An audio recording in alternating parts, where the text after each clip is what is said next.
For 11 months, she posted her goals at midnight, not because she was disciplined, because the likes were the only proof she existed. She was the queen of fresh starts, new notebooks, new apps, new hashtags.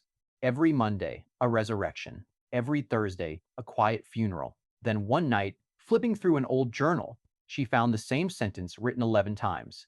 This time, I mean it, 11 times. The ink was different, the lie was identical. She wasn't failing at her goals, she was succeeding at something else entirely. Every announcement was a hit of dopamine. Every abandoned plan was proof she never had to risk becoming who she said she'd be. The comfort wasn't the rest. The comfort wasn't the announcement itself, so she stopped posting. She bought a plain black notebook with no inspirational quote on the cover. She wrote the goal once, in pencil. No one knew.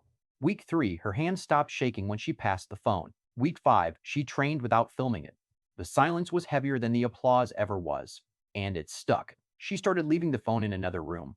The notebook stayed on the kitchen table. The pencil grew shorter. She wasn't building a brand, she was building a body, and no one was watching.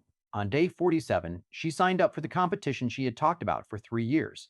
The pen scratched the paper like a gunshot in an empty room. No caption, no countdown, just her name, in ink, on a line no one would see. The old her would have announced the registration immediately. Instead, she went home and slept. For the first time, the goal felt heavier than the phone. That was how she knew it was real. Then her best friend texted, "You haven't posted in months. Everyone's asking if you're okay. You could do a really inspiring comeback story." The vulnerable post.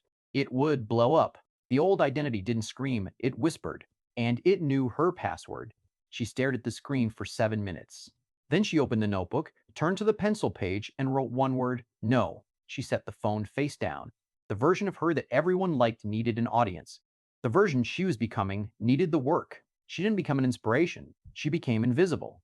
The cost was the applause. The cost was being the girl with so much potential. The gain was the weight in her hands at 5 a.m., the silence, and the fact that for the first time in 11 months, the goal outlived the announcement. The real reason you can't stick to your goals? You're not failing at discipline. You're succeeding at staying who everyone already thinks you are.